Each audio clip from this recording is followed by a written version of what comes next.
El jueves transcurría como uno de esos días ordinarios en los que la vida fluye a un ritmo constante, sin sobresaltos ni sorpresas. Elena Sánchez estaba de pie junto a los fogones, removiendo una salsa para la pasta, y pensaba que ya era hora de decidirse por el color de las cortinas del salón. A sus 35 años, con una exitosa carrera como arquitecta y un apartamento en el centro de la ciudad, parecía que la vida había resultado ser exactamente como la había soñado. Al otro lado de la ventana, caía el crepúsculo primaveral. Mayo estaba en pleno apogeo. El aire olía a jazmín en flor y a frescor. Elena estaba poniendo la mesa cuando oyó el sonido de la llave en la cerradura. Javier había vuelto del trabajo. Su marido parecía cansado. A sus 38 años, propietario de una empresa de construcción, siempre lucía impecable y sereno. Pero hoy parecía agotado. Tenía los hombros caídos y bajo los ojos unas ojeras que no estaban allí por la mañana. ¿Un día duro?, preguntó Elena, sirviéndole un plato de pasta humeante. Se podría decir que sí. Javier se dejó caer en la silla sin quitarse la chaqueta. Se aflojó la corbata con una mano. El movimiento fue brusco,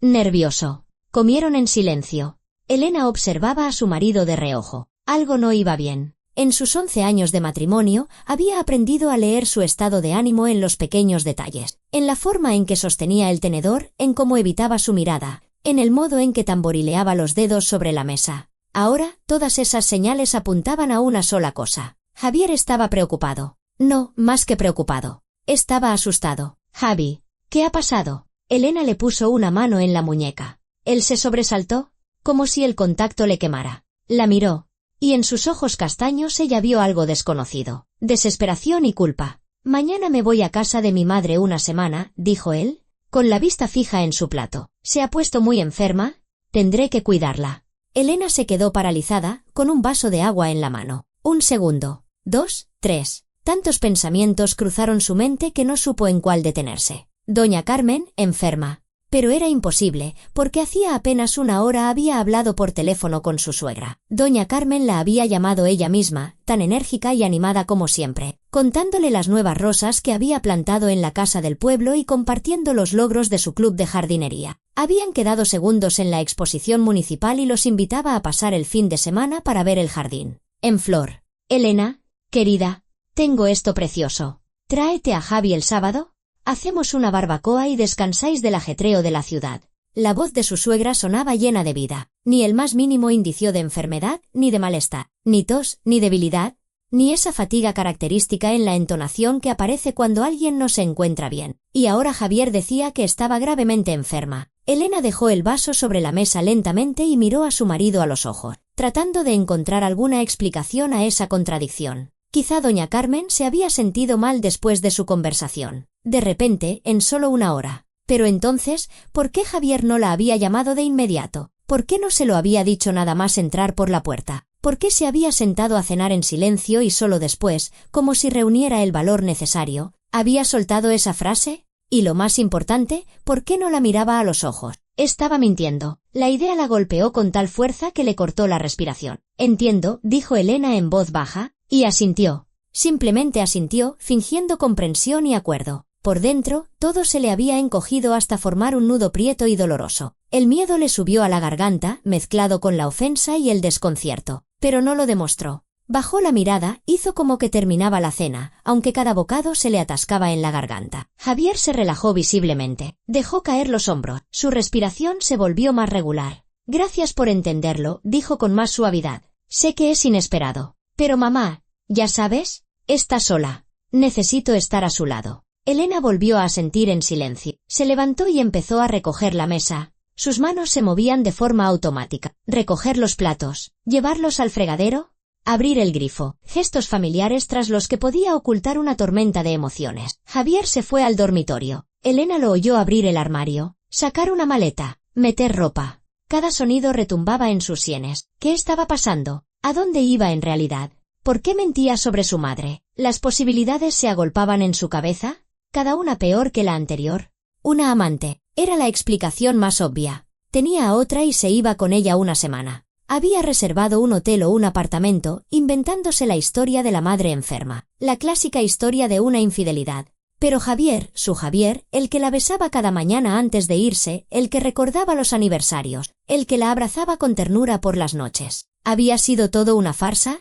¿O eran deudas? Quizá tenía problemas con el negocio de los que no quería hablarle. Se escondía de los acreedores, intentando solucionarlo todo solo, sin involucrarla en los detalles. ¿Y si estaba enfermo? Una enfermedad terrible de la que se había enterado hacía poco y ahora se iba a hacerse pruebas, a recibir tratamiento, pero no quería asustarla antes de tiempo. Todos esos pensamientos chocaban en su cabeza, contradiciéndose. Elena cerró el grifo, se secó las manos con un paño y exhaló. Tenía que calmarse, tenía que pensar. Volvió al dormitorio. Javier estaba sentado al borde de la cama, cerrando la cremallera de la maleta. Al verla, forzó una sonrisa. Mañana salgo temprano, sobre las 7. Intentaré no despertarte. De acuerdo. Elena se acostó en su lado de la cama, dándole la espalda. Dale recuerdos a doña Carmen de mi parte. Que se mejore. ¿Se los daré? No te preocupes. Se acostó a su lado y apagó la luz. En la oscuridad de la habitación solo se oía su respiración, la de él, acompasada, la de ella, entrecortada y agitada. Elena permaneció con los ojos abiertos, mirando la franja de luz que se colaba por debajo de la puerta. Los pensamientos no la dejaban en paz. Tenía que descubrir la verdad.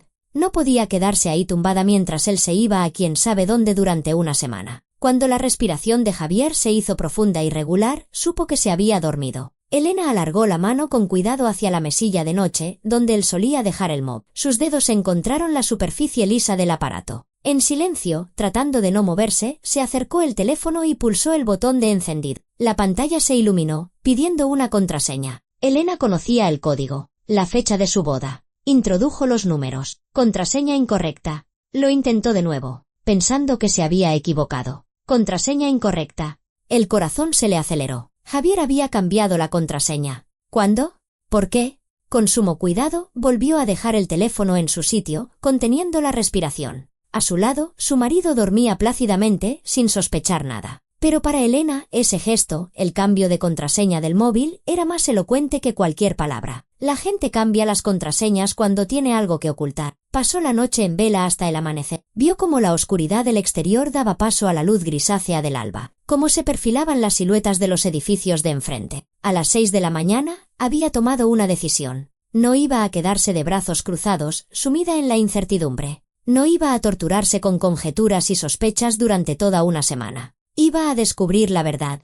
Hoy mismo. Cuando sonó el despertador de Javier a las 6:30, Elena cerró los ojos, fingiendo dormir. Le oyó levantarse, ir al baño, volver vestido, coger la maleta. Se acercó a su lado de la cama, se inclinó y la besó en la sien. Un beso ligero, casi imperceptible. Perdóname, susurró tan bajo que apenas pudo oírlo. ¿Perdóname por qué? Pensó ella. ¿Por la mentira? ¿Por irte? ¿Por algo más que ni siquiera imagino? Elena no se movió, siguió fingiendo que dormía. Javier se quedó de pie un instante más y luego salió sigilosamente del dormitorio. Oyó abrirse y cerrarse la puerta de entrada, y sus pasos se desvanecieron en el pasillo. Esperó 5 minutos más para asegurarse de que había salido del portal y subido al coche. Entonces, saltó de la cama y empezó a vestirse a toda prisa. Vaqueros, un suéter, zapatillas, lo primero que encontró. Cogió el bolso, el móvil y las llaves, salió corriendo del apartamento, bajó las escaleras a toda velocidad. No iba a esperar el ascensor y salió a la calle. La mañana era fresca. Olía a tierra húmeda y a aire limpio. Apenas había gente. La ciudad aún no había despertado del todo. Elena miró a su alrededor. ¿El coche de Javier? Un todoterreno negro. Justo se alejaba del portal. Hizo un gesto con la mano, deteniendo un taxi que pasaba. Siga a ese coche negro, le dijo al conductor, subiendo al asiento trasero. No lo pierda de vista, pero mantenga la distancia. El conductor, un hombre de unos 50 años, la miró con escepticismo por el retrovisor. ¿Vigilancia o qué? Se podría decir que sí. Eso le saldrá más caro. No importa, vamos. El taxi arrancó, manteniéndose a una distancia prudencial del todoterreno de Javier. Elena se pegó al asiento, intentando no asomarse para que su marido no la viera por el retrovisor. Condujeron durante unos 20 minutos, pasaron el centro y se desviaron hacia el barrio histórico, con sus antiguas mansiones y calles estrechas. Elena estaba desconcertada, la estación de tren estaba en la otra dirección y la de autobuses también. ¿A dónde se dirigía? El todoterreno redujo la velocidad y se detuvo frente a un imponente edificio de cristal y mármol claro. Elena reconoció el lugar al instante. El Hotel Victoria Magna, uno de los más caros y prestigiosos de la ciudad. 5 estrellas, lujo, precios desorbitados. ¿Qué hacía Javier allí?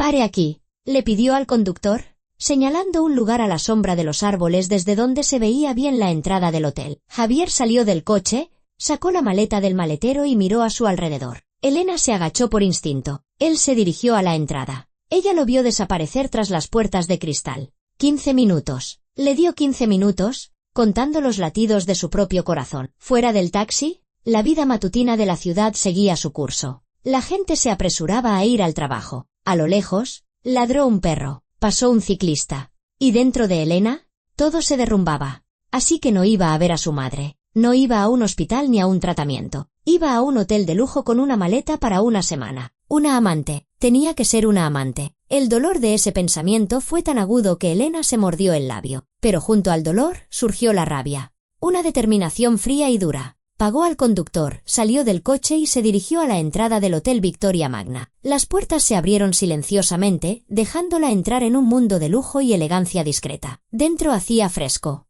Techos altos, suelo de mármol, una lámpara de araña resplandeciente. Detrás del mostrador de recepción había una chica de unos 20 y tantos años. Peinado impecable, maquillaje perfecto, sonrisa profesional. Elena se acercó al mostrador, intentando que su voz sonara segura. «Buenos días. Me gustaría confirmar una información sobre una reserva». Por supuesto, la chica asintió amablemente. «¿Número de habitación o apellido?» «Morales, Javier Morales». Los dedos de la recepcionista volaron sobre el teclado. Consultó la pantalla del ordenador y asintió. «Sí. Suite en la 7ª planta. ¿Reserva para una semana?»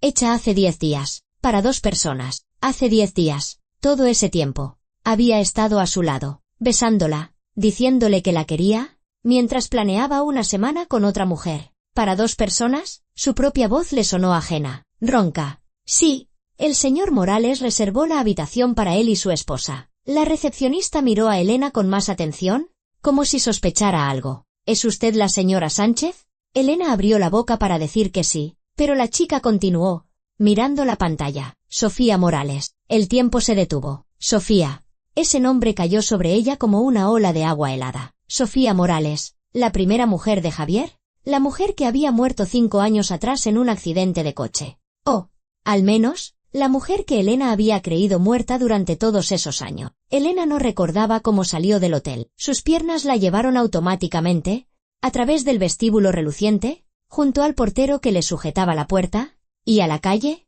donde el sol de mayo le daba en los ojos con un brillo insoportable. Sofía, la primera mujer de Javier. La mujer de la que él le había hablado con dolor en la voz cuando empezaron a salir. Una trágica historia de amor, truncada por un terrible accidente. Un accidente de coche hacía 5 años. El coche se había salido de un puente y había caído a un río por la noche. Encontraron el cuerpo 3 días después. El funeral fue a ataúd cerrado. Elena recordaba a Javier hablando de ello, en voz baja, con dificultad para encontrar las palabras, como si cada una le causara un dolor físico. Había visto su sufrimiento, su herida aún abierta, por eso nunca le había preguntado por los detalles, no había insistido, protegiéndolo de los recuerdos. Se habían conocido 2 años después de aquella tragedia. Javier apenas empezaba a volver a la vida. Eso decía su madre, doña Carmen. Eres como una luz al final del túnel para él. Elena ha vuelto a aprender a sonreír. ¿Y ahora qué? Ahora resultaba que Sofía estaba viva, que no había muerto, que durante todo este tiempo había estado en algún lugar cercano, esperando su momento. ¿O era un error monstruoso?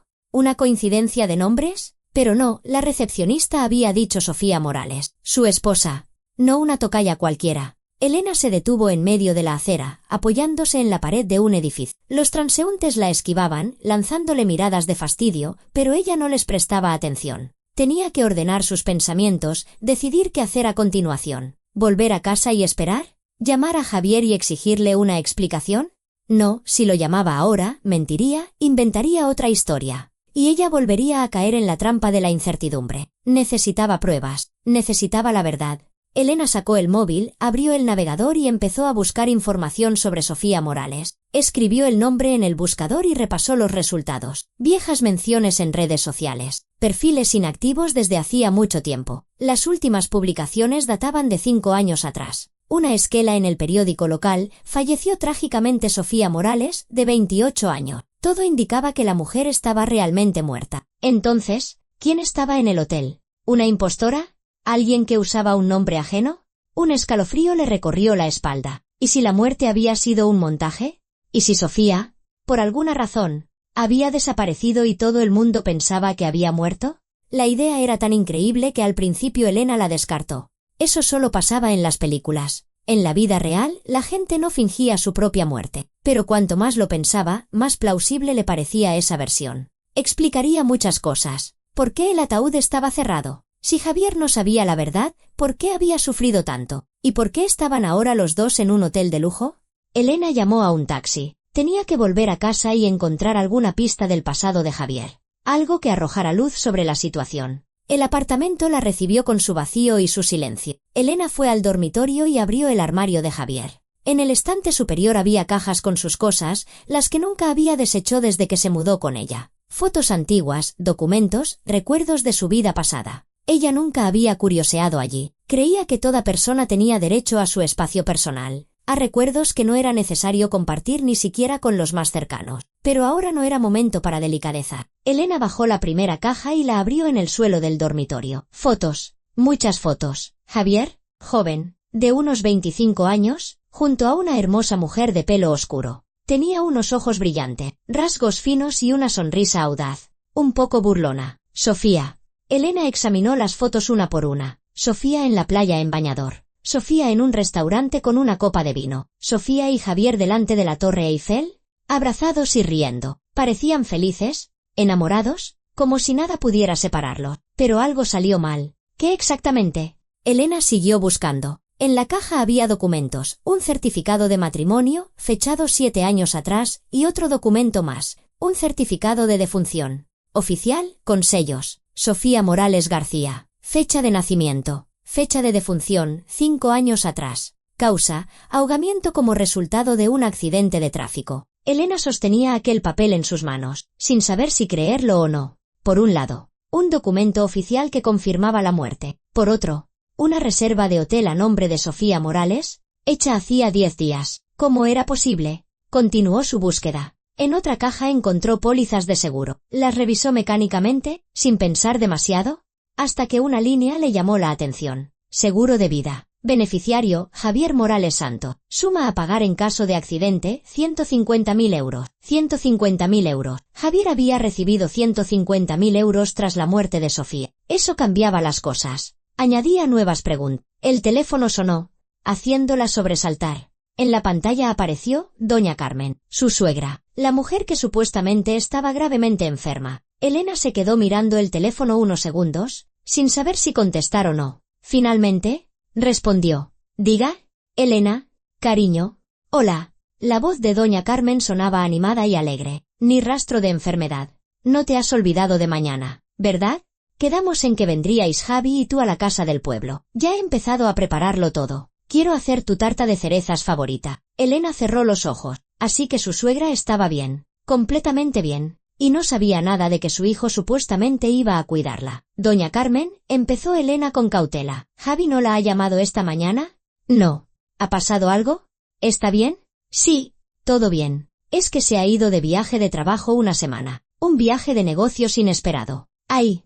Esos viajes suyos, suspiró su suegra. No le dejan tiempo para la familia. Bueno, no pasa nada. Entonces vienes tú sola mañana. O mejor la semana que viene, cuando vuelva Javi. La semana que viene, respondió Elena maquinalmente. Tengo que terminar unas cosas del trabajo. Se despidieron. Elena colgó y se quedó sentada en el suelo del dormitorio, rodeada de cajas y fotos del pasado de su marido. Así que Javier le había mentido y no pensaba confesarle el viaje a su madre. Era un secreto que ocultaba a todo el mundo. Elena guardó las fotos en las cajas y las volvió a colocar en su sitio. Necesitaba ayuda. Alguien que hubiera conocido a Javier y a Sofía en aquella época. Alguien que pudiera contarle la verdad sobre su matrimonio y sobre la tragedia. Marcos Serrano. El mejor amigo de Javier desde la universidad. Había sido el padrino en su boda con Sofía. Él tenía que saber más. Elena encontró el número de Marcos en su agenda. ¿Se veían en celebraciones familiares? Pero no a menudo. Marcó su número. Marcos, soy Elena, la mujer de Javi. ¿Ah? Hola, Elena. ¿Ha pasado algo? En su voz se notaba cierta aprensión. Necesito hablar contigo. En persona. Es importante, muy importante. Una pausa. ¿Sobre qué? Sobre Sofía.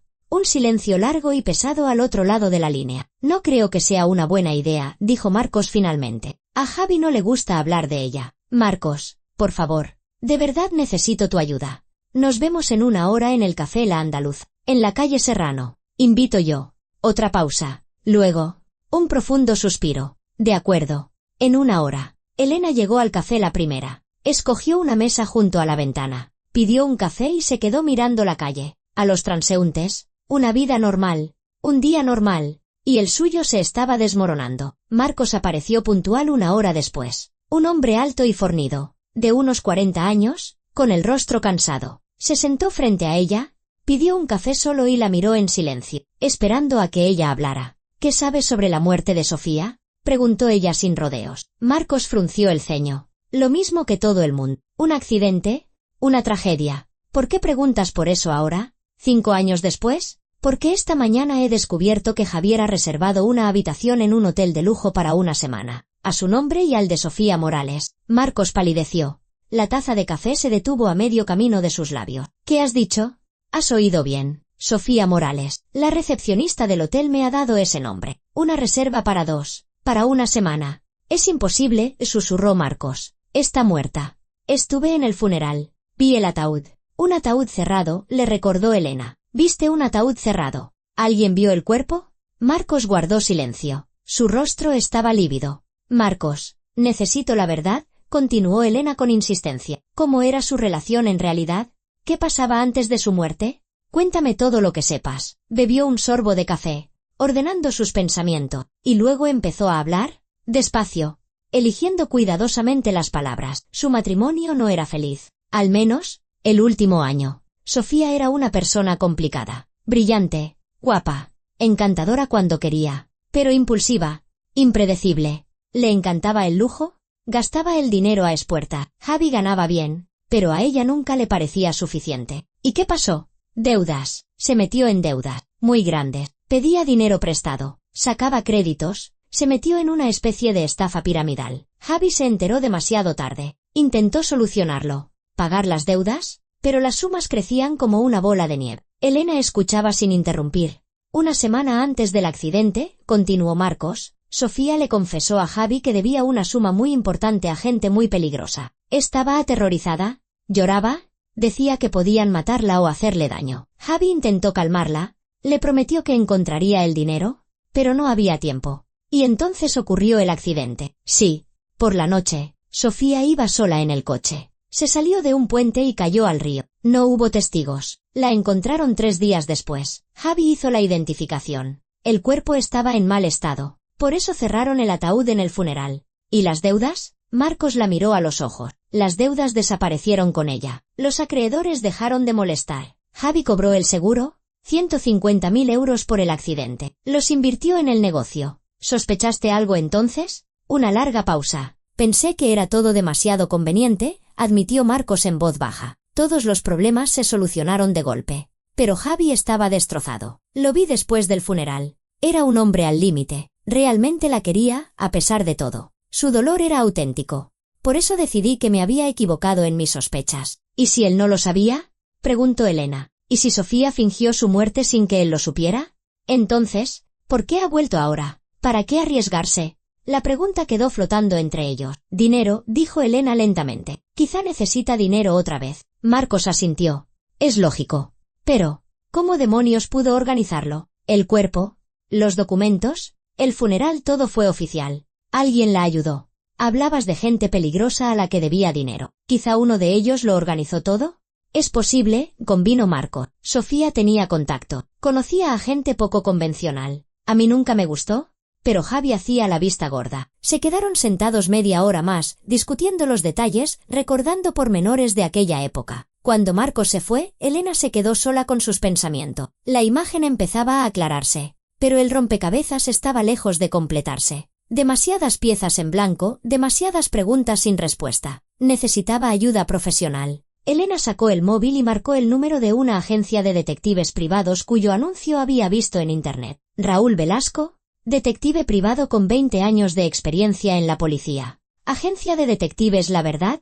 Le escucho, respondió una voz masculina. Hola, me llamo Elena. Necesito ayuda para investigar un asunto delicado. Venga a la oficina. La dirección está en la web. ¿Cuándo le viene bien? Ahora mismo. 40 minutos después, Elena estaba sentada en una pequeña oficina en la tercera planta de un viejo edificio en el distrito financiero. Raúl Velasco resultó ser un hombre de unos 50 años, con unos penetrantes ojos grises y modales tranquilos. Elena se lo contó todo: la mentira de Javier, la reserva en el hotel, Sofía y su muerte hacía 5 años, las deudas y sus sospechas. Raúl escuchó atentamente. Un caso interesante, dijo cuando ella terminó. Si esa mujer realmente fingió su propia muerte, es un delito grave. Pero demostrarlo no será fácil. No necesito pruebas para un juicio, respondió Elena. Necesito la verdad.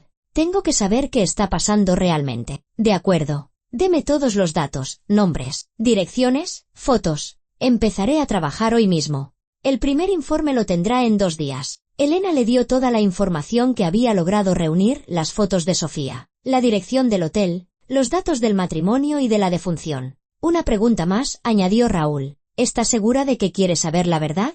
A veces puede ser, por decirlo suavemente, desagradable. Elena lo miró a los ojos. Ya estoy viviendo en la incertidumbre. Esa misma tarde, Javier llamó. Elena estaba en la cocina con una taza de té frío cuando sonó el teléfono. Hola, cariño. La voz de su marido sonaba cansada. ¿Cómo estás? Bien. ¿Y tú? ¿Cómo está tu madre?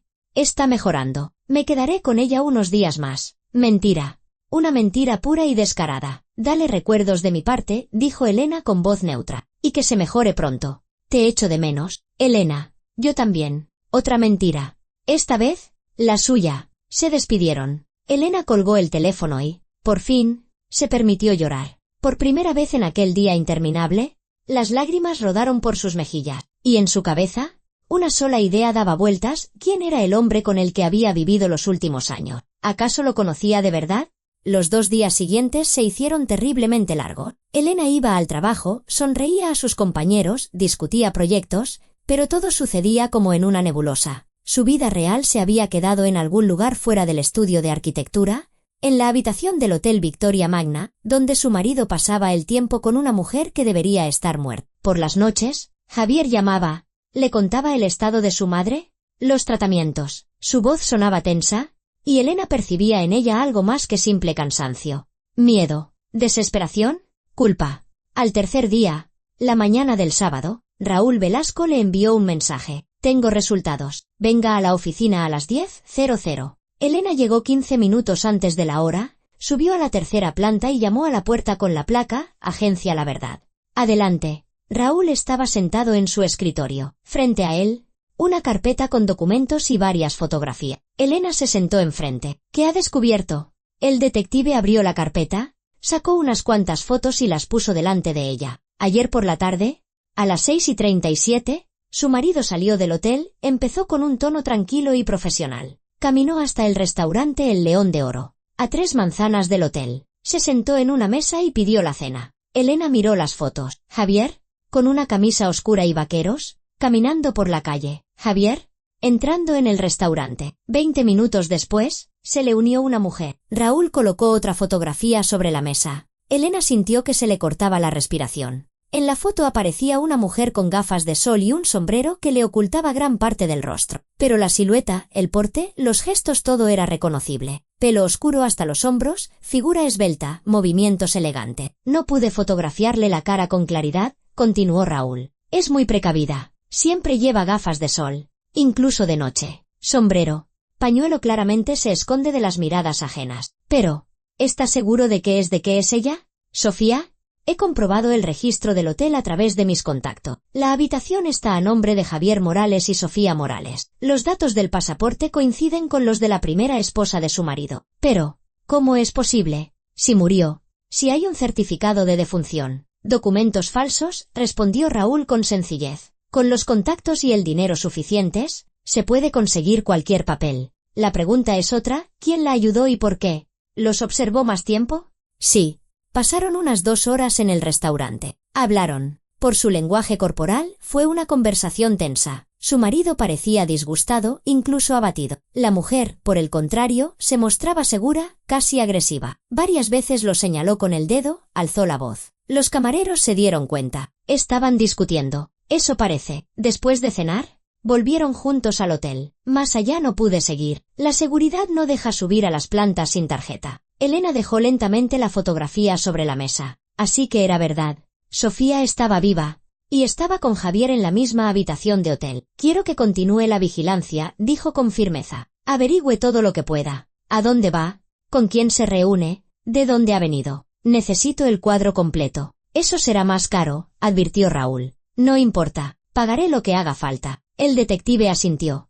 Una cosa más, añadió Elena. ¿Puede intervenir sus conversaciones? Necesito saber de qué hablan. Raúl la miró seriamente. Técnicamente, puedo. Tengo contactos entre el personal del hotel, pero eso ya roza la ilegalidad. Si se descubre. Entiendo los riesgos. Hágalo. Se despidieron. Elena volvió a casa y se lanzó de nuevo a las cajas de Javier. Esta vez buscó con más cuidado, revisando metódicamente cada documento, cada nota. En la tercera caja, bajo una pila de viejas revistas de construcción, encontró lo que buscaba sin saberlo. Un diario. Un pequeño cuaderno con tapas de cuero, desgastado por el tiempo. En la primera página, el nombre de la propietaria, escrito con una caligrafía elegante, Sofía Morales. Elena abrió el cuaderno con el corazón en un puño. Las entradas eran desordenadas, caóticas, como si las hubiera escrito a trompicones en momentos de gran emoción. 15 de abril. Otra vez he gastado más de la cuenta. Javi se enfadará. Pero no pude resistirme. Este proyecto es tan tentador. Prometen devolver 5 veces más si invierto ahora. 3 de mayo. Me encontré con Adrián en el centro comercial. Me invitó a un café. Hablamos durante 2 horas. Es tan interesante, tan comprensivo. ¿Con Javi hace mucho que no hablamos así? 17 de mayo. He pedido un préstamo. Otros 5.000 euros. Javi no debe enterarse. ¿Lo devolveré poco a poco de mi sueldo? De alguna manera y en el futuro recogeré los frutos de mis inversiones. Elena pasaba las páginas, sumergiéndose en una vida ajena, en pensamientos ajenos. Sofía se le presentaba no como la esposa fallecida idealizada que pintaban los recuerdos de Javier, sino como una persona real, compleja, contradictoria, impulsiva, irresponsable, pero al mismo tiempo infeliz. 28 de junio. Las deudas crecen. No sé qué hacer. Esa gente llama todos los días. Me amenazan. Tengo miedo. Adrián dice que puede ayudarme, pero no estoy segura de si debo confiar en él. La última entrada estaba fechada 2 días antes de la fecha oficial de su muerte. Elena cerró el cuaderno, sintiendo las lágrimas rodar por sus mejillas. Así que eso era lo que había pasado. Sofía había fingido su muerte con la ayuda de ese tal Adrián. Javier no lo sabía. Realmente pensaba que había perdido a su mujer. Pero, ¿quién era Adrián y por qué había vuelto Sofía ahora? 5 años después, Elena abrió el portátil y empezó a buscar. Repasó las páginas del diario en busca del apellido de ese hombre. Lo encontró en una de las entradas. Adrián Costa ha vuelto a llamar. Propone que nos veamos. Costa. Adrián Costa. Escribió el nombre en el buscador. Los resultados aparecieron al instante. Adrián Costa, propietario de la red de concesionarios Grand Motors, investigado por blanqueo de capitales en 2019, pero el caso se cerró por falta de pruebas. Le seguían artículos de publicaciones económicas, fotos de un hombre de unos 40 años, atractivo, con una mirada depredadora en sus ojos oscuros y una sonrisa segura. Empresario de éxito, con contactos en las altas esferas, varios escándalos en el pasado. Actualmente reside en Italia, gestionando su negocio a distancia, decía uno de los artículos. El rompecabezas encajaba. Costa había ayudado a Sofía a desaparecer. Tenía los contactos, el dinero y los medios para organizar una muerte fingida. Un cuerpo falso, documentos falsificados, un accidente simulado. Todo eso requería recursos serios y conexiones en el mundo delictivo. Y después, Sofía se había ido con él. Había vivido todos estos años en Italia como su amante. ¿Y por qué había vuelto? Elena volvió a abrir el buscador y escribió, Adrián Costa 2025. Nuevos resultados. El empresario Adrián Costa, investigado en Italia por fraude y evasión fiscal. Activos congelados. El artículo estaba fechado hacía un mes, así que Costa tenía problemas económicos. ¿Y si Sofía había vivido de su dinero todos estos años? Ahora ese dinero se había acabado. Y había vuelto con Javier no porque lo amara, no porque se arrepintiera del pasado, sino porque necesitaba dinero otra vez. La idea era tan cínica, tan cruel, que a Elena le costó aceptarla. Pero los hechos apuntaban a eso. El teléfono vibró, haciéndola sobresaltar. Un mensaje de Raúl Velasco. Urgente. Tenemos que vernos. Tengo la grabación de su conversación. Elena cogió las llaves y el bolso. y salió corriendo del apartamento. Media hora después, estaba de nuevo en la oficina del detective. Conseguí convencer a una de las limpiadoras del hotel, empezó Raúl sin preámbulo. Colocó un micrófono en la habitación ayer por la mañana, mientras limpiaba. Esto es lo que hemos grabado. Pulsó reproducir en el ordenador. Al principio solo se oían ruidos, pasos, el roce de la ropa. Luego, una voz masculina. Javier, no puedes exigirme esto. Es una locura. Una voz femenina, fría y burlona. Sofía, puedo y lo exijo. 500.000 euros. Javi, no es tanto, dadas las circunstancias. Javier, ¿qué circunstancia? Estabas muerta. Fingiste tu propia muerte. Conseguiste lo que querías y desapareciste. He pasado 5 años pensando que te había perdido. Sofía, sí, tu precioso dolor. Qué conmovedor. Dime, Javi, ¿cuánto tiempo guardaste luto? ¿1 año? ¿2? Y luego te encontraste una nueva mujercita y a vivir felizmente. Javier, no te atrevas a hablar de Elena. Ella no tiene nada que ver con esto. Sofía, sí que tiene que ver. Porque te casaste con ella estando casado conmigo. Nuestro matrimonio nunca se disolvió oficialmente. Javi, yo no morí de verdad. ¿Recuerdas? Así que tu matrimonio con Elena es, técnicamente, nulo. Pausa. Una respiración pesada. Javier, ¿qué es lo que quieres? Sofía, ya te lo he dicho. 500.000 euros. Por mi silencio. Javier, ¿silencio sobre qué? Una risa fría. Calculadora. Sofía, sobre que lo sabías. Que me ayudaste a desaparecer. Que cobraste el seguro ilegalmente. ¿Crees que alguien se va a creer que no sospechabas nada? Tu mujer muere, cobras 150.000 euros, los inviertes en tu negocio y te conviertes en un empresario de éxito. Una historia muy sospechosa, ¿no te parece? Javier, eso es mentira. Yo no sabía nada. Pensé que habías muerto de verdad. Sofía, demuéstralo. Demuéstraselo a la policía. ¿A los periodistas? ¿A tu nueva esposa? A ver a quién le creen, al viudo millonario o a la pobre mujer que ha vuelto del infierno. Silencio. Un silencio largo y pesado. Sofía, tienes 1 semana. Javi, 1 semana para encontrar el dinero. Si no, iré a la policía, a los periodistas y a tu preciosa Elena. Imagina su reacción cuando se entere de que su matrimonio es una farsa y su marido un estafador. Javier, eres un monstruo. Sofía, no. Querido, solo soy una mujer que quiere vivir bien. Y tú vas a ayudarme. Como me ayudabas antes. ¿Recuerdas? ¿Pagabas mis facturas? ¿Me comprabas regalos? ¿Saldabas mis deudas? Solo que ahora el precio ha subido. Sonido de pasos. El portazo de una puerta. La grabación terminó. Elena se quedó inmóvil, como petrificada. Todo encajaba. Javier no la estaba engañando. No estaba planeando una semana romántica con su exmujer. Lo estaban chantajeando. Sofía no había vuelto por amor, ni por nostalgia del pasado. Había vuelto por dinero y amenazaba con destruir la vida entera de Javier si no pagaba. ¿Por qué no ha acudido a la policía? Preguntó Elena en voz baja. El chantaje es un delito. Raúl negó con la cabeza. Porque tiene miedo de que la crean a ella. Piénselo, él cobró un seguro por la muerte de su esposa, que resulta estar viva. Aunque no supiera nada, demostrarlo será difícil. El escándalo destruiría su reputación, su negocio, su relación con usted. Intenta resolver el problema por su cuenta, pagarle y deshacerse de ella para siempre.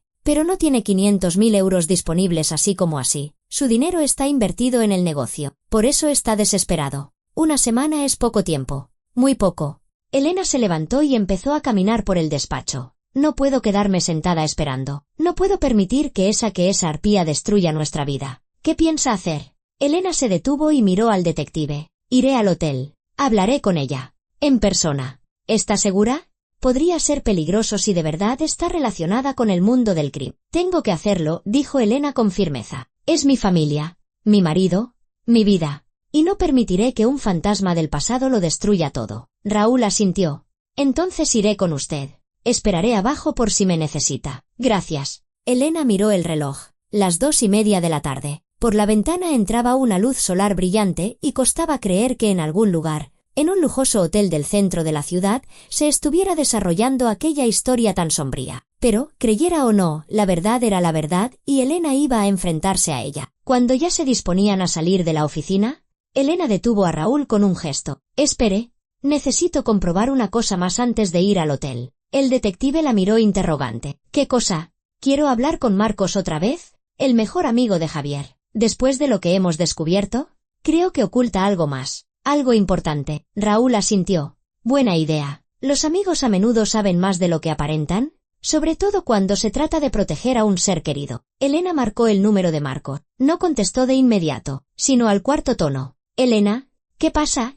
Tenemos que vernos de nuevo. Ahora mismo. Es urgente. Una pausa. Oyó cómo suspiraba pesadamente. No estoy seguro de que sea una buena idea. Marcos, sé la verdad, lo interrumpió Elena bruscamente. Sé que Sofía está viva. Sé que está chantajeando a Javi. Y estoy segura de que tú sabes más de lo que me contaste la última vez. Un largo silencio al otro lado de la línea. ¿Dónde estás ahora? Preguntó él finalmente con voz apagada. En la oficina de una agencia de detectives, en la calle Arenal. Estaré allí en 20 minutos. Marcos llegó. Tenía peor aspecto que en su primer encuentro, agotado, con los ojos enrojecidos, como si no hubiera dormido en varias noches. Entró en la oficina, vio a Raúl y se detuvo. ¿Quién es? Un detective privado que me está ayudando a aclarar la situación, respondió Elena. Siéntate, Marcos, y cuéntamelo todo. Esta vez, sin ocultar nada. Se desplomó en una silla, se pasó una mano por la cara y guardó silencio un minuto,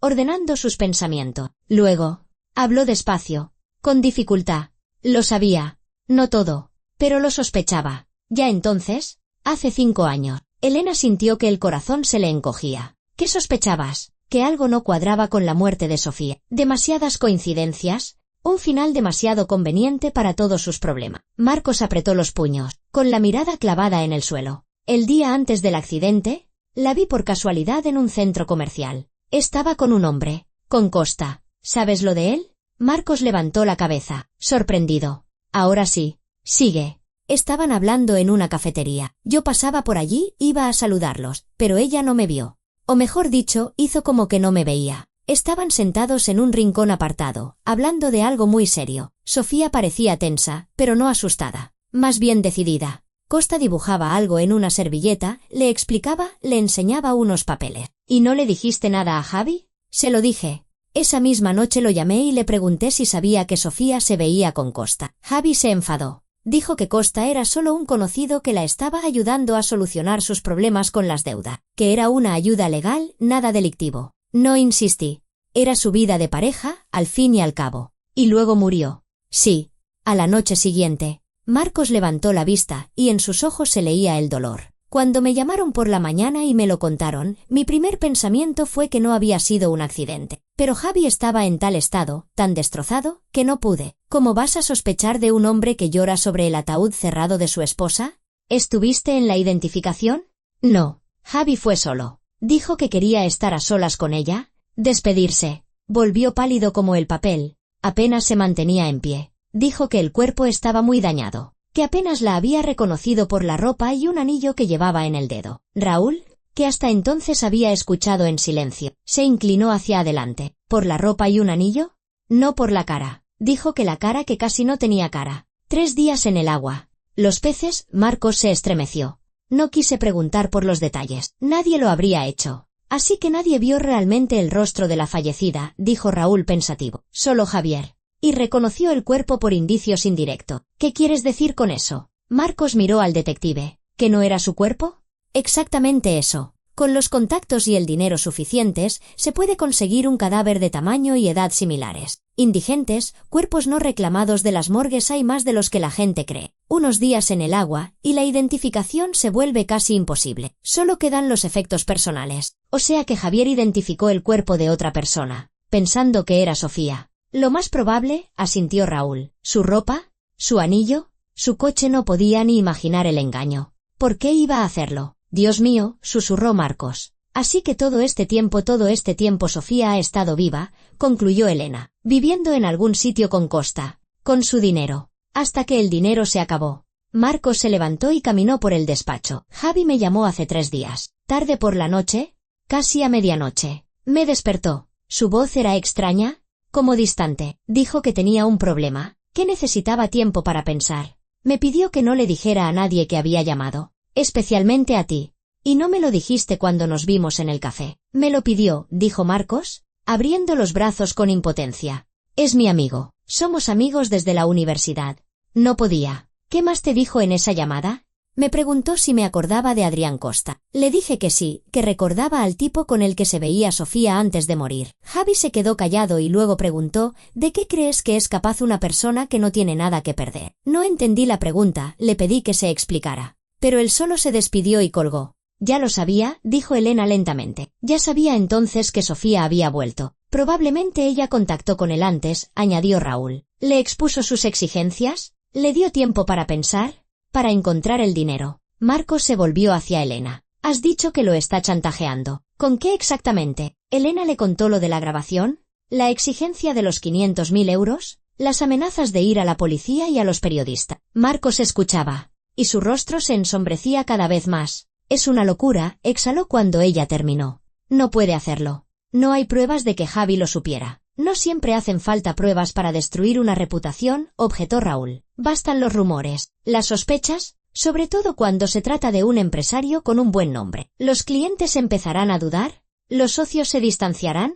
¿Los bancos revisarán los créditos? ¿Y si la historia llega a los medios? ¿Su negocio se hundirá? Terminó Marco. Y eso no es todo, añadió Elena. La compañía de seguros podría demandarlo, exigiendo la devolución de los 150.000 euros que le pagaron por su muerte. Con los intereses de 5 años, se convertirían en varios cientos de miles, además de un posible caso penal por fraude. Pero él no es culpable de nada. Intenta demostrarlo, sonrió Elena con amargura. Cuando tienes en tu contra el testimonio de la persona que supuestamente fue víctima de tus manipulaciones. Hay algo más, dijo Marcos en voz baja. No sé si es importante, pero hace una semana, el lunes, vino a mi oficina un tipo. Se presentó como periodista de una publicación económica. Me preguntó por Javi, por su empresa, por lo rápido que había crecido su negocio. Me preguntó de dónde había sacado el capital inicial. Elena se enderezó. ¿Y qué le respondiste? Le dije la verdad. Que Javi había cobrado el seguro tras la muerte de su primera esposa y había invertido el dinero en el negocio. Al periodista le interesó, empezó a hacer preguntas sobre Sofía, sobre las circunstancias de su muerte. Me puse en guardia y le pregunté a qué venían esas preguntas. Dijo que solo estaba comprobando datos para un artículo sobre empresarios de éxito. Pero había algo en el que no me cuadraba. Demasiado insistente, demasiado curioso. ¿Recuerdas su nombre? Preguntó Raúl rápidamente. Me dio una tarjeta. Marcos sacó la cartera, rebuscó en ella y extrajo una tarjeta de visita arrugada. Aquí está. Raúl cogió la tarjeta y la examinó. El Heraldo Económico, corresponsal Sergio Molchanov. Sacó el móvil y tecleó algo rápidamente. Lo que me imaginaba. No hay ningún Sergio Molchanov en la plantilla de El Heraldo Económico. Lo acabo de comprobar en su web.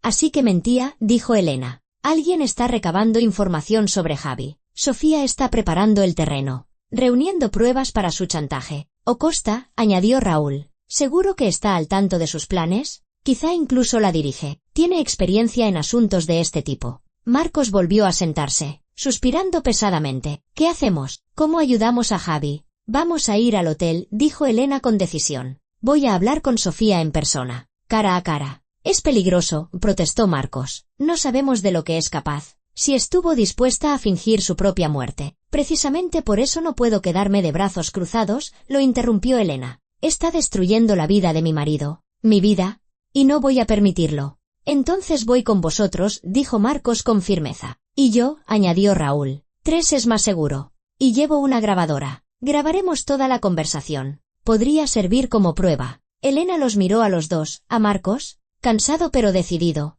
y al detective, tranquilo y profesional. Sintió una punzada de gratitud en el pecho. No estaba sola en esta lucha. Gracias, dijo en voz baja. Gracias por no darme la espalda. Javi es mi amigo, respondió Marcos con sencillez. Y los amigos no se abandonan en los malos momentos. Yo solo hago mi trabajo, se encogió de hombros Raúl. Pero un destello de calidez brilló en sus ojos. Aunque, he de admitir, que casos de esta categoría no se ven todos los días. Y tengo curiosidad por ver cómo acaba todo esto. Salieron los 3 de la oficina. Elena miró el reloj.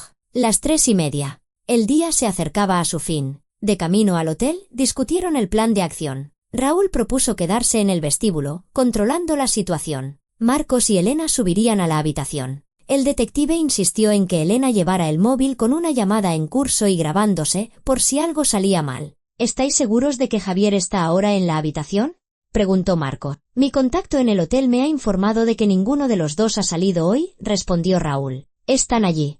El coche se detuvo frente al Hotel Victoria Magna. Elena miró el ya familiar edificio de cristal y mármol, y sintió que todo se le encogía por dentro con un mal presentimiento. Iba a verla. ¿A la mujer que llevaba 5 años muerta? ¿A la mujer que estaba destruyendo a su familia? ¿Lista?, preguntó Marcos en voz baja. Elena asintió. Entraron en el vestíbulo. Raúl se quedó junto al mostrador de recepción, fingiendo mirar los folletos del hotel. Elena y Marcos se dirigieron a los ascensores. 7ª planta. Habitación 712. En el ascensor, Elena se dio cuenta de repente de que no tenía ni idea de qué le iba a decir a Sofía. No había pensado en las palabras, en los argumentos. Actuaba por impulso, por el instinto de proteger a su familia. El ascensor se detuvo. Las puertas se abrieron silenciosamente. El pasillo estaba vacío y silencioso. Solo el zumbido del aire acondicionado rompía la quietud. Sus pasos se ahogaban en la suave moqueta. Habitación 712. Una puerta de madera oscura con una placa dorada. Elena levantó la mano para llamar. Se detuvo un instante. La última oportunidad de dar marcha atrás, de volver, de idear otro plan. Pero no. Tenía que hacerlo. ¿Por Javier? ¿Por ella? ¿Por su futuro? Llamó a la puerta. 3 golpes secos. Silencio. Luego, pasos en el interior. La voz de Javier, cautelosa. ¿Quién es? Javi. Soy yo, respondió Elena con calma. Abre, por favor. Silencio. Un silencio largo y tenso. Casi podía sentir físicamente su conmoción al otro lado de la puerta. Luego, el clic de la cerradura. La puerta se abrió lentamente. Javier estaba en el umbral, pálido, con los ojos desorbitados por el terror. La miró a ella, luego a Marcos, incapaz de articular palabra. Hola, cariño, dijo Elena en voz baja. ¿Cómo está tu madre? ¿Ya está mejor? Él abrió la boca. La cerró. Su garganta se contrajo convulsivamente, como si intentara tragar. Elena, ¿yo cómo te has enterado?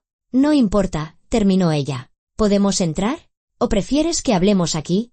¿En el pasillo? Javier retrocedió, dejándolos pasar. La habitación era lujosa, techos altos, ventanas panorámicas con vistas a la ciudad, muebles de madera oscura y cuero. Pero Elena no vio nada de eso, porque en el fondo de la estancia, junto a la ventana, estaba ella. Sofía Morales, viva, real, no un fantasma, no una aparición del pasado. Una mujer de unos 33 años, de pelo oscuro, con unos intensos ojos verdes, vestida con un caro traje de pantalón. Maquillaje impecable, el pelo recogido en un peinado elegante. Miraba a los recién llegados con una expresión de ligera sorpresa y burla. «Oh», dijo Sofía, y su voz sonó como el tintineo de un cristal roto. ¡Qué conmovedor! La nueva esposa ha venido a salvar a su marido. Elena avanzó lentamente por la habitación, sin apartar la vista de aquella mujer. Todas las emociones que habían hervido en ella los últimos días, miedo, dolor, rabia, desaparecieron de repente. Solo quedó una fría calma. Sofía, supongo. Su voz sonó neutra,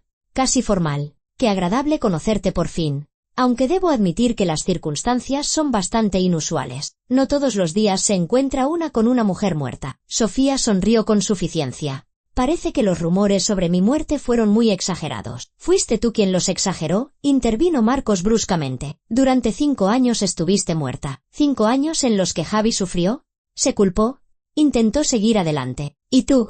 Mientras tanto, ¿disfrutabas de la vida en Italia? Terminó Sofía sin una pizca de remordimiento. Sí, fue maravilloso. Hasta hace poco. Javier seguía junto a la puerta. Su rostro estaba más blanco que el papel. Elena, perdóname. Quería solucionarlo yo solo. No quería involucrarte. Calla, dijo Elena en voz baja pero firme. Hablaremos después. Ahora quiero escucharla a ella. Se volvió hacia Sofía. ¿Qué quieres? ¿Aparte del dinero? Claro. Ya conozco tus exigencias. Sofía enarcó una ceja.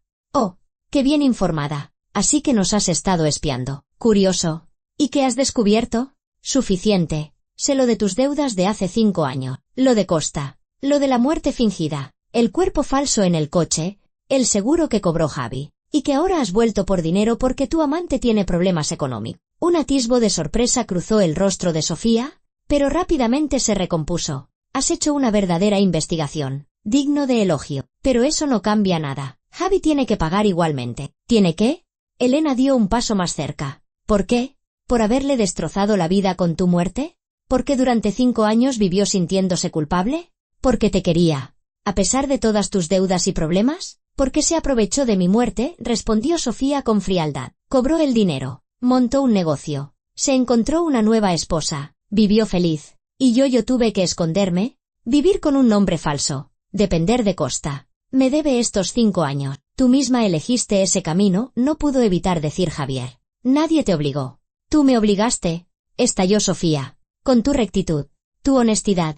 Si te hubiera hablado de las deudas, de que me estaban amenazando, ¿qué habrías hecho?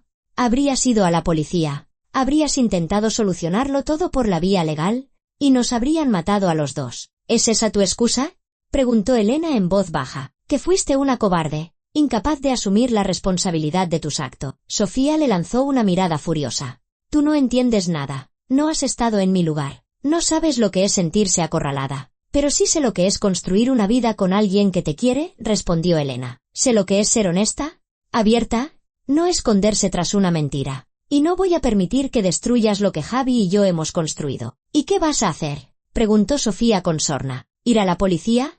Me creerán a mí. Soy la víctima. Una mujer que se vio obligada a fingir su propia muerte para salvarse de sus acreedores. ¿Y Javi? Él cobró el dinero del seguro. ¿Quién sabe? A lo mejor lo planeó todo desde el principio. No tienes pruebas. Y él no tiene pruebas de lo contrario, sonrió Sofía con malicia. En estos casos, siempre hay una duda razonable. Y la duda juega en contra de quien obtuvo un beneficio económico. Se hizo un silencio pesado, opresivo.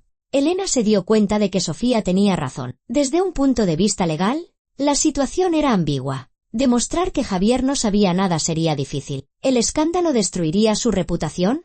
Independientemente del resultado del caso. Pero aún le quedaba un as en la manga. De acuerdo, dijo Elena lentamente. Supongamos que vas a la policía, que cuentas tu historia. ¿Y después? Después, tu marido estará bajo investigación. Su negocio, destruido. Vosotros, divorciados, porque vuestro matrimonio es nulo. ¿Y tú? La interrumpió Elena. ¿Crees que la policía dirá, pobre mujer? Claro que la entendemos. ¿Tú misma acabas de admitir que fingiste tu muerte? ¿Que usaste un cuerpo falso? ¿Que conseguiste documentos falsos? Eso es un delito. Sofía, delitos graves. Irás a la cárcel. Sofía vaciló. Por primera vez, la inseguridad asomó en sus ojos. Me vi obligada. No importa. La ley no hace excepciones para quienes se ven obligados. Cometiste un delito, y si llamas la atención de la policía, estarán obligados a investigar también tus acciones. Elena se acercó más, mirando a Sofía directamente a los ojos. Así que, quizá destruyas la vida de Javi, pero tú también acabarás entre rejas. ¿Merece la pena? Silencio. Sofía la miraba, y se notaba cómo su mente sopesaba las opciones, las consecuencias. «Puedo irme al extranjero», dijo finalmente, pero su voz ya no sonaba tan segura. «Costa me ayudará». «Costa está siendo investigado en Italia», le recordó Elena. «Sus activos están congelados. No podrá ayudarte. Estás sola, sin dinero, sin contactos, con una reputación arruinada, y con el riesgo de ser arrestada en cualquier momento si la historia sale a la luz». Sofía se dejó caer al borde de la cama. Toda su arrogancia había desaparecido. De repente, no parecía una depredadora peligrosa, sino una mujer cansada y asustada, atrapada en sus propias redes. «¿Qué propones?», preguntó en voz baja. Elena respiró hondo. Ahora se decidía todo. «Te vas. Hoy mismo. Para siempre. Te damos 20.000 euros para que te establezcas, para empezar. Es suficiente para iniciar una nueva vida en algún lugar donde nadie te conozca. A cambio, firmas un documento en el que declaras que tu muerte fue fingida sin el conocimiento de Javi, que él no es culpable de nada y no vuelves a aparecer en nuestras vidas nunca más». «¿20.000?» Sofía sonrió con amargura. «Pedí 500.000. Pediste. Pero no los conseguirás, porque no tienes con qué presionar. Si vas a la policía, tú también saldrás perjudicada. Si intentas difamar a Javi en los medios, publicaremos todas las pruebas de tu chantaje. Tenemos grabaciones, testigos, documentos». Sofía miró a Javier, luego a Marcos, y de nuevo a Elena. En sus ojos se leía la comprensión. Había perdido. «De acuerdo», exhaló. 20.000. «Y me voy hoy mismo a Italia. Para siempre», le recordó Elena. «Desapareces de nuestras vidas. Y si alguna vez intentas volver, contactarnos o chantajearnos, iremos directamente a la policía. Con todas las pruebas». Sofía asintió, sin mirar a nadie. Raúl, que había subido a la habitación poco después que ellos y había permanecido en silencio junto a la puerta, sacó su grabadora. «Todo está grabado. Cada palabra». Javier miraba a Sofía, y en sus ojos se mezclaban un torbellino de emociones: dolor, decepción, alivio, rabia. «¿Por qué?», preguntó en voz baja. «¿Por qué no me dijiste la verdad entonces? Yo te habría ayudado. Habríamos encontrado una solución. Sofía levantó la vista hacia él, y por un instante, algo auténtico brilló en su mirada. Arrepentimiento, quizá, porque sabía quién eres, sabía que intentarías hacerlo todo por las buenas, y eso nos habría destruido a los dos. Se levantó, fue hacia el armario y empezó a recoger sus cosas. Tenía razón. El camino correcto no siempre funciona en un mundo incorrecto. Una hora después, todo había terminado. Sofía firmó el papel que había redactado Raúl. Recibió un sobre con el dinero y recogió su maleta. En el umbral de la habitación, se detuvo y miró a Javier por última vez. Sé feliz, de verdad, te lo mereces. Y salió. La puerta se cerró tras ella con un suave clic. Elena se quedó en medio de la habitación, sintiendo cómo se le escapaban todas las fuerzas. Le flaquearon las piernas y se habría caído si Javier no la hubiera sujetado.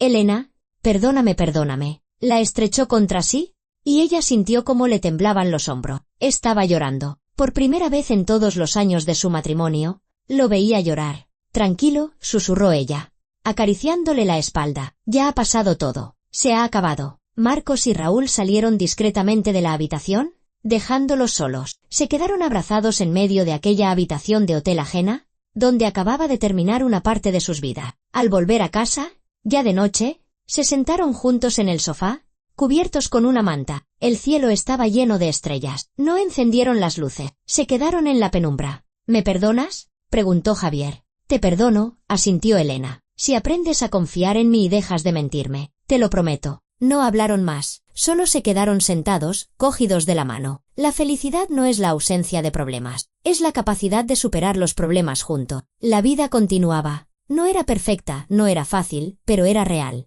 Con todas sus complejidades, sus pruebas, sus alegrías y sus tristezas. Era su vida, y el fantasma del pasado nunca más volvería a perturbar su paz.